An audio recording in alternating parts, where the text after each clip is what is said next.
Abre tu libro, acomódate y bienvenidos a Páginas al Aire, el podcast que huele a libro nuevo. Hoy damos inicio a estos podcasts de Librería Española con una invitada de lujo, una invitada súper especial. Con ustedes, Elizabeth Clapés. Hola. Hola, Elizabeth. Gracias por estar aquí. Bienvenida a Latinoamérica, bienvenida a Ecuador y a Quito. Para los que tal vez no te conocen, Elizabeth, a pesar de que tienes muchísimos seguidores, ¿puedes hablarnos un poquito sobre ti, presentarte, tal vez? Pues yo soy Elizabeth Clapés, soy escritora y soy psicóloga y hago libros sobre salud mental, diría. Bueno, más que sobre salud mental, podríamos llamarlos libros para ayudarte, ¿no? En ciertos momentos de tu vida, dependiendo de cada libro, pues para un momento, ¿no? Diferente. Así es, bienvenida, Elizabeth. Antes de iniciar a hablar más acerca de los libros que tenemos por acá, quisiéramos hacer un primer segmento que se llama Mini Ping Pong Personal. Sí, te voy a hacer unas preguntitas y tú vas a elegir esto o lo otro. Vale. A ver, Elizabeth, primero, ¿café o té para escribir?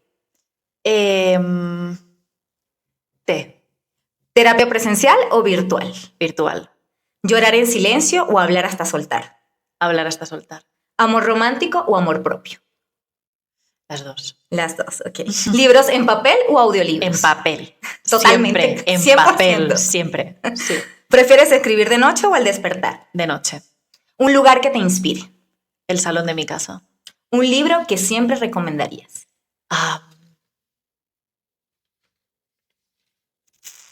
Aquí me has pillado, ¿eh? Difícil. Que he leído tantos libros que decir uno... Se queda corto.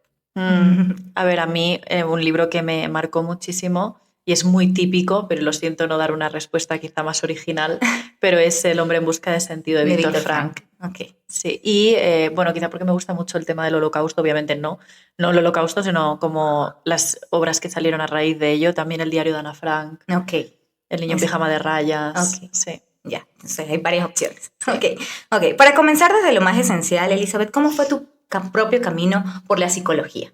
¿Fue algo una vocación que tuviste clara desde siempre o llegó a través del tiempo? Siempre, desde pequeña. Quería ser psiquiatra, que para ser psiquiatra, para quien no lo sepa, es primero estudiar medicina y luego hacer la especialidad. Ajá. Y finalmente me decanté por psicología. Pero yo, psiquiatría, psicología, iba para salud mental seguro. Siempre, sí. ¿También tienes un máster en sexología? Y terapia de pareja. Y terapia de pareja, exacto. Sí. ¿Y tratas más esos temas o más la terapia individual? Pues empecé como terapeuta de pareja y sexóloga, pero sí que es verdad que a medida que fueron pasando los pacientes, me fui decantando, porque siempre a la vez me formé en maltrato en las relaciones, en violencia de género y maltrato en las relaciones de pareja. Y pues a raíz de ser terapeuta de pareja y en las relaciones ver tanto maltrato, porque a terapia de pareja vienen muchas parejas que hay una víctima y hay un agresor, empecé pues a volver hacia el lado del maltrato y yo creo que ya podríamos decir que me he quedado más en maltrato, violencia de género, trauma, me he quedado como una parte un poco más oscura de las relaciones.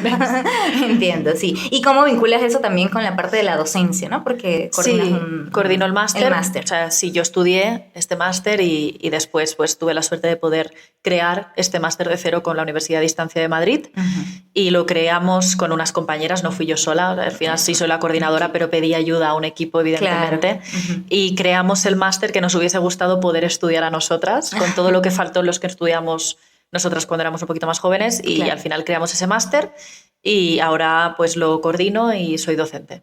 Genial. Pero tu pasión sin duda es escribir. Por supuesto. Sí. Escribir. ¿Y qué te hizo ese paso de compartir tus conocimientos en una primera instancia en terapia y ya luego lo que es redes sociales, tu podcast o los libros? Pues todo empezó porque, y es curioso, creo que lo he contado alguna vez, pero muy, muy pocas veces, y es que yo tuve una relación de maltrato y mi pareja de aquel momento no me dejaba poner fotos mías, siempre era muy celoso, entonces con las redes sociales eran un foco de conflicto muy grande. Claro. Y yo para poder tener redes sociales y poder expresarme, porque yo estaba viviendo una situación traumática, me creé unas redes sociales anónimas, sin foto, ni mi nombre, ni nada, y a escondidas de él, ¿no? Claro. Y cuando él las vio una vez, pero me cogió el teléfono, me dijo, ¿esto qué es? Esto es una tontería, esto es de frikis, qué vergüenza. Y yo le dije que bueno, que era mi manera porque me gusta mucho escribir y de expresarme, porque además yo pues estaba encerrada, ¿no? En aquel momento, una relación horrible, horripilante. Y bueno, pues él me dijo que esto era de frikis, esa fue su expresión. Y con el tiempo esa cuenta que era privada solo era para mí y mis amigos o personas cercanas que me leían. Sí. Hubo un día que un amigo mío me dijo, ábrela porque es buena, lo que escribes es muy bueno. Y yo le dije que no, que eso era de frikis, que me daba vergüenza repetir lo que me habían dicho, ¿no? Y me acuerdo que ese amigo me dijo, tú algún día por esto te vas a hacer famosa. Y le dije, no. Le dije, ¿qué va? Me dijo, es que es muy bueno, de verdad. Y la abrí, empezó a subir en seguidores y pues hubo un año después, un año más de un año después, di la cara, puse nombre, ya no eran anónimas, ya no eras mi psicóloga solo, sino que era Elizabeth Clapés detrás. Y pues nada, ahora mira la friki, ¿no? Así es. Entonces, en una primera instancia fue un método como de descarga. Fue un método de descarga. Y mira, aquí estás. Y mira la friki. Sí. Qué bien por ese amigo que te apoyó y que te impulsó Sí, yo me acuerdo mucho de él, porque él me lo dijo. Me dijo, algún día por esto te harás famosa. Y bueno, la palabra quizá no es famosa. Porque, sí, entiendo. Pero sí que a día de hoy, pues al final estoy en Ecuador haciendo firmas de libros y mañana me voy a Bogotá. Entonces la cosa ha ido bien. Sí, perfecto, así es. Tus libros definitivamente tocan fibras muy sensibles, absolutamente todos. ¿Sí? Por ejemplo, Querida Yo tenemos que hablar es casi como leerse frente al espejo. Sí, me lo han dicho mucho. ¿Te costó tener esa conversación contigo misma antes de plasmarla tal vez y exhibirla al mundo? No, porque este libro fue un libro que escribí mientras yo estaba en aquella relación. Entonces yo ya escribía. Es que no lo publicaba. Yo enviaba mis libros a las editoriales y me los rechazaban. Y me decían, ahora no aceptamos manuscritos nuevos, ahora no nos va bien, y me ignoraban. Claro. Hasta que pues, me dejaron de ignorar. Y bueno, pues este libro estaba casi entero escrito de cuando en aquella época yo pues hacía un trabajo interno muy grande para lograr salir de la relación, claro. Y cuando salí de la relación fue cuando sobre todo me centré en escribir ese libro, que aún no me lo había pedido ninguna editorial. Lo que pasa es que yo, pues en mi proceso de sanación también y de salir de esa circunstancia tan horrorosa, pues empecé como a trabajar. O sea, yo sentía que era muy difícil entender lo que yo estaba pasando, porque es verdad que las relaciones de maltrato son muy difíciles de entender desde fuera y se juzgan mucho. La típica frase de ¿por qué no has salido antes? ¿Y por qué no nos lo contaste? Es muy difícil. Sí. Claro, es muy difícil. Entonces, como yo me sentía muy sola, escribía para mí, para ayudarme yo. Claro. Y de ahí, Querida Yo, tenemos que hablar. Y cuando la editorial me dijo de escribir un libro, dije, bueno, pues tengo uno prácticamente a medias. Lo limpié, obviamente, lo hice bien, lo editaron y salió. Y de ahí, Querida Yo, porque lo que hacía era hacerme terapia a mí misma, se puede decir. Claro. Esa fue pero el libro no habla apenas de maltrato. No. Sí que lo menciona hay al final del libro, el no dejes que nadie te maltrate, por favor, no es una frase que sí que pongo, pero no habla de maltrato porque realmente para mí lo importante no era el maltrato, sino el proceso conmigo de salvarme yo a mí. Así y de ahí el libro. Correcto, sí. Entonces, por ejemplo, hablando de Querida Yo tenemos que hablar y de estas relaciones de maltrato y todo está y tú no eres el problema, ¿no? Sí. Que tocamos eso, hablas de relaciones narcisistas. Psicópatas y narcisistas. Así es. Que me gusta utilizar la palabra psicópata porque el narcisismo no lo explica todo. Todo, exactamente, sí. Entonces, por ejemplo, hay muchas veces en que nos cuesta mucho salir de ese tipo de relaciones, ya cuando el daño es, pero profundo. ¿Qué podemos hacer, Elizabeth? ¿Qué tips nos puedes dar para ayudar para ver tal vez esas red flags o darnos cuenta y salir tal vez a tiempo? Porque está el que dirán, el juzgar por fuera, y nadie que no lo vive no lo entiende. No, es muy difícil entenderlo desde fuera. Yo creo que para poder entender bien la situación que está viviendo una víctima, o tienes que estar cerca de una víctima, muy cerca, o tienes que trabajar durante mucho tiempo con víctimas, o tienes que haber sido una víctima. Así es. Porque es muy difícil de entender. O sea, tú puedes creer que lo entiendes un poco porque sí, bueno, empatizo contigo. Claro. No es lo mismo. No es lo mismo, porque incluso yo, siendo psicóloga, yo trabajé con víctimas de violencia de género en la oficina de la mujer de Panajachel en Guatemala, que estuve haciendo prácticas y un voluntariado allí de prácticas. Y yo, es verdad que conectaba con las pacientes, pero no lo entendía de la manera en la que lo entiendo ahora después de haberlo vivido. Entonces, claro, es muy complejo y para mí lo principal para empezar a salir de una relación de maltrato es ser honesta contigo. Es porque las víctimas tienden mucho a autoengañarse, a minimizar lo que están viviendo, a negarlo, a justificarlo, a taparlo, a esconderlo, ¿no? Sí. Se convierten como incluso en el abogado del agresor. Es decir, no lo defiende nadie mejor que la víctima. Pues la víctima lo tapa, lo defiende de la familia, de los amigos, lo encubre, lo protege. Entonces, el primer paso para salir de una relación así es dejar de ser su abogada, su madre, su protectora y empezar a verlo con los ojos realmente. Claro. Que tú tienes porque la víctima no es tonta. Claro. Entonces ella lo ve, lo que pasa es que hay un mecanismo de protección, porque son mecanismos de defensa, claro, que lo que dice es, para que tú no tengas que enfrentarte a las secuelas psicológicas que te va a dejar que te está dejando el trauma que tú estás viviendo, yo te pongo estos mecanismos de defensa para que el dolor disminuya, ¿no? Claro. Pero realmente cuando el dolor disminuye, la relación se prolonga, porque si a mí no me genera mucho malestar, yo no salgo. Exacto. Obviamente genera mucho malestar, pero es un malestar debajo de la alfombra. Sí. Porque tú eres capaz... Se sobrelleva. Tú vives como, vamos a decir, disociada. Correcto. Y totalmente desconectada de la relación. Vas llevando una vida normal, pero el cuerpo lo sabe. Tú estás hipervigilante, tienes ansiedad, muchas víctimas somatizan. De hecho, está demostrado que las víctimas de maltrato tienen muchísimos más problemas con el sistema inmune, muchas enfermedades. Claro, porque al final el sistema inmune se encuentra en gran parte en el intestino. Correcto. Entonces tiene mucho sentido y somatizan a través de enfermedades autoinmunes. Hay un libro que se llama El cuerpo... El cuerpo lleva la cuenta de Bessem van der Kolk, pero hablo de otro que es... el libro de Natalia Seijo, que ahora no me sale el título. Sí, pero habla de la psicosomatización también a través del trauma, a través del cuerpo, ¿no? De cómo manifiesta la sintomatología del trauma a través del cuerpo, y es una perlita también el libro de Natalia Seijo, que es una psicóloga maravillosa. Y básicamente lo primero para salir de este tipo de relaciones es ser consciente y empezar a decirte la verdad. De hecho, es una frase que no sé en cuál de los 4 libros digo varias veces, que es a ti te tienes que decir la verdad. En Querida yo creo que lo digo y en Tú no eres el problema también. Sí, para no mentirnos y no quedarnos que no te digo que salgas de la relación, te digo que si tú te quedas sepas bien a quién tienes al lado, que no te lo niegues, que no digas que no dolió tanto, no todos los golpes duelen. Esto es una cosa que la violencia física no duele toda. Hay agresiones que no duelen. A ti que te agarren del brazo no duele y es una agresión. Exacto. Que te sujeten, que te tapen la boca, que te sujeten del cuello, es una agresión, pero no duele. Pero la víctima tiene muy asociado a si no me deja marca y no duele mucho, no soy agredida. No es verdad. No es verdad. Entonces hay que decirse mucho la verdad y es muy difícil porque el cerebro tiende a minimizar para también minimizar el dolor. Claro, o incluso que no hayan gestos físicos, pero que te ignoren, claro, que no te hablen, que todo eso también cuenta y cuenta como violencia. Pero lo hemos normalizado. Sí. Entonces dejamos pasar creo que muchas cosas por eso. Sí, también bajo el pretexto un poco de no, es que es una relación tóxica. No, es muy diferente. Una relación tóxica es cuando ambos miembros tienen conductas disfuncionales porque no han aprendido a vincularse.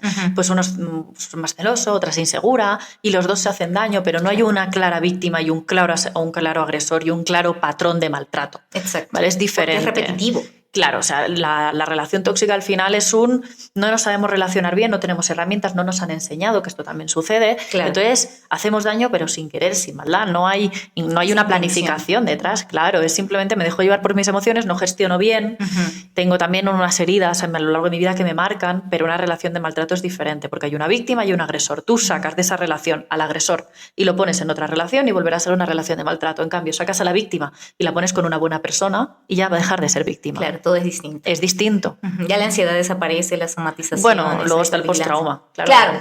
También sí lleva tiempo y demás. El maltrato dura mucho más que la relación. El maltrato dura la relación y lo que duran los síntomas del trauma. Claro. Porque el agresor, bajo mi perspectiva, no deja de maltratar cuando desaparece de la vida de la víctima, que no siempre es con la ruptura. Muchas veces rompen y no desaparecen porque siguen acosando. Claro. Pero aunque desaparezcan, el maltrato sigue porque la víctima sigue experimentando una y otra vez las secuelas de lo que vivió. Claro, las secuelas. Entonces el maltrato es mucho más largo. Sí. La relación de maltrato no dura lo que dura la relación solo. Así es. Y mientras más tiempo demores en salir, también el maltrato es mayor. Puede ser, sí, puede ser un factor. Hasta que te caigas bien, Elizabeth habla de quererse, ¿no? Pero de una forma real, auténtica, sin esas frases vacías. ¿Por qué crees que nos cuesta tanto simplemente caernos bien? Pues yo creo que no nos han educado, no hemos crecido tomando conciencia un poco de cómo actuar de forma que nos haga sentir orgullosos de quienes somos. Tampoco nos han dado una educación emocional que nos permita regular un poco nuestras conductas en función de nuestras emociones. Entonces, actuamos un poco improvisando, te diría, como que vamos sobre la marcha. Ensayo y error. Sí, entonces cuando actúas por ensayo y error, te equivocas muchas veces, que no pasa nada, que está bien equivocarse. Pero sí que es cierto que si hubiéramos recibido una educación emocional, quizás seríamos personas de las que nos sentiríamos más orgullosos porque tendríamos unas herramientas que nos permitirían regular nuestra conducta, pero no las tenemos. Entonces tenemos que aprenderlas pues ya siendo adultos, que de ahí hasta que te caigas bien, que es un trabaja en ti hasta que estés orgulloso de la persona de que eres. ¿Quién eres? Sí, exactamente. Y en Perderte para encontrarme habla del dolor tras una ruptura, ¿no? Sí. Pero también de reencontrarse, de valorarse a uno mismo. ¿Qué crees que descubrimos cuando nos quedamos solos con nosotros mismos, Elisa? Pues yo creo que cuando estás contigo te das cuenta de tus heriditas, de tus necesidades. Muchas veces cuando estás rodeado de personas, digamos que mucho ruido, no es ruido realmente, pero como que hablas con gente, estás entretenido, llegas a casa, pues tienes a tu pareja, te vas a dormir con él o con ella, te levantas por la mañana, te vas a trabajar, llegas a casa y vuelves a estar con tu pareja. Entonces no hay tantos momentos de soledad en los que tú te encuentres contigo. Entonces cuando rompes una relación con la que llevabas mucho tiempo, que ya había construido una costumbre y tú sales de ahí y entras en casa y no hay nadie, y dices hola y no te contesta nadie, es muy duro. Pero también es un proceso, yo siempre lo digo, que el proceso después de una ruptura puede llegar a ser uno de los mejores momentos de la vida de alguien porque se reencuentra. Hace poco una gran amiga mía se separó de su marido tras 10, 15 años de relación, no recuerdo, pero muchísimos años de relación, y estaba muy dolida y me decía, es que no voy a encontrar a nadie otra vez, no voy a volver a encontrar, y eso que había decidido dejarlo ella igualmente, pero no estaban bien. Y yo le decía, no, tú te vas a dar cuenta de que si lo haces bien, va a ser la época más feliz de tu vida. Y me decía, me cuesta mucho creerlo porque además ella tiene hijas. Claro, y me decía, es que claro, separándome con niñas voy a tener que estar, no, porque al final las nenas pasan tiempo con el papá y pasan tiempo con ella, y el tiempo que pasan con el papá es para ella. Ella está consigo misma y bueno, ahora efectivamente está viviendo su segunda juventud. Que es joven igualmente, pero está viviendo, y me lo decía, me acuerdo siempre de la frase que me dijiste de una ruptura puede ser el mejor momento de tu vida si te lo montas bien, y ella me dice, mi ruptura está siendo el mejor momento de mi vida sin duda, y de ahí Perderte para encontrarme, el libro. Y sí, creo que siempre también andamos como con prisa, andamos siempre ajetreados por el trabajo, la monotonía, todo, y no nos damos tiempo como de tomarnos ese tiempo para nosotros y por nosotros. Entonces, ¿qué podemos hacer en este caso? ¿Qué nos aconsejas? Pues, como bien digo en el libro, que es empezar a hacer actividades solo, que esto también lo comento en Querida Yo, que doy una lista de actividades y de cómo empezar a hacerlas poco a poco. Hay mucha gente que me dice, es que me da vergüenza irme a comer a un restaurante sola, me da miedo ir al cine sola, me da vergüenza porque ¿qué van a pensar? Realmente la gente no piensa nada. Cuando tú ves a alguien solo, no piensas nada. Simplemente está ahí, ya está. Pero en cambio esa persona está pensando, me van a juzgar, van a pensar que no tengo amigos, que nadie me quiere, que no he tenido con quién. ¿No? Entonces, claro, yo digo, recomiendo mucho el hacerse una lista de tareas, de cositas, de actividades que quieres ir haciendo sola, de la más fácil a la más difícil. Por ejemplo, yo estoy muy acostumbrada a comer sola, a tomar algo sola, me llevo un libro, que eso también me hace sentir acompañada, y voy haciendo, ¿no? Sí que es verdad que, por ejemplo, nunca he llegado a ir al cine sola, es como la que tengo ahí pendiente. Pero bueno, mi madre sí, y un montón de chicas me escriben para decirme, oye, he logrado lo del cine, que es lo de ir sola al cine, ¿no? Con Querida Yo. Y básicamente es empezar por hacer cosas contigo. Claro. Y cuestionarte y hacer un trabajo de introspección. La terapia va muy bien, pero no todo el mundo tiene la posibilidad. Claro, de ahí que escribamos libros. Claro, y que sean una herramienta para ayudarte a esto, ¿no? Sí. ¿Algún proyecto de algún otro libro, Elizabeth? De momento estoy en pausa. ¿Estás en pausa? Estoy en pausa porque tengo problemas de salud y me quiero centrar y me quiero relajar un poquito, porque es verdad que desde que empecé a escribir he sacado una media de 2 libros al año. Sí. Y esto no. Entonces, desde el año pasado dije, paramos. Y me estoy centrando en salud y en mi familia también. Bueno, y en tus mascotas. En mis mascotas, por supuesto, y bueno, y en el resto de trabajos que tengo. Claro, que son suficientes para... Sí. Habrá libro nuevo, pero no sé cuándo. Como lectora he leído 2 o 3 veces, por ejemplo, Querida Yo, y en cada, o Tú no eres el problema, y en cada relectura encuentro algo diferente, o algo que me hace más clic, o una frase que en la primera lectura pasé desapercibida y luego como que, o en ese momento en que lo estoy leyendo, me llega más y cada día aprendo mucho más y las relecturas son fantásticas. Genial. Y considero que sí. Qué guay. Sí. A ver, Elizabeth, como otro segmento, para finalizar, vamos a ir finalizando, voy a darte una palabra ¿sí? Voy a decir una palabra o una frase y me respondes con lo primero que se te ocurra. Puede ser, ¿no? Una emoción, una imagen, lo que sea, tratando de no pensar mucho. Vale. ¿Ya? A ver. Esto se llama asociación libre. Exacto. 1, sanar. Pues me ha venido a la cabeza el yoga. No sé por qué. Ok. ¿Haces yoga? No. Ok, pero bueno, una manera. Sí. ¿Autoestima? Hasta que te caigas bien. ¿Soledad? Perderte para encontrarme. Ahora me van a venir todos los libros. ¿Una ruptura? Perderte para encontrarme. Redes sociales. Es mi psicóloga. Tu yo de 20 años. Mi yo de 20 años. Claro. Yo en una situación muy difícil, porque fue cuando estuve en esta relación. Así que mi yo de 20 años, pobrecita mía. Pero bueno, en camino a lo que somos ahora, ¿no? En proceso. Escribir. Una vela, incienso y té. Amar bien. Amar bien. Terapia de pareja, me ha venido a la cabeza. El miedo más común en terapia. El miedo al abandono. Elizabeth Clapés en una frase. Sensibilidad. Más que una frase me vienen palabras, que es como me describe mi pareja siempre. Sensible, inteligente y risueña me define mi pareja. Yo lo vivo más como... Yo me siento un poco como... Si pienso en mí y me tengo que describir un poco así, pienso en una persona muy sensible, pero un poco... ¿cómo decir? Alguien que va por la vida improvisando, que no sabe muy bien para dónde va. Okay. Que voy como, en español decimos sin como pollo sin cabeza, ¿sabes? Okay, en plan así. Sí. Pues yo me siento un poco así. Mi pareja me ve bonito, pero yo me siento un poco así en la vida. Okay. Como perdidilla. Okay. Bueno, y así concluimos este primer episodio de Páginas al Aire con una gran invitada de lujo, Elizabeth Clapés. Elizabeth, un gusto haber compartido hoy contigo. Gracias por estar aquí. ¿Y algo más que nos quieras decir, tal vez? Pues que nos vemos en mis redes sociales y que espero que os gusten mucho mis libros. Así es. Gracias por acompañarnos en un capítulo de Páginas al Aire. Y si te gustó, compártelo con tu club de lectura, con ese amigo o amiga lector, o con esa persona que siempre dice que no tiene tiempo para leer, pero sí para escuchar un podcast. Yo soy Yoli Pacheco y nos volvemos a encontrar en el próximo Vuelo entre Páginas. Chao, chao.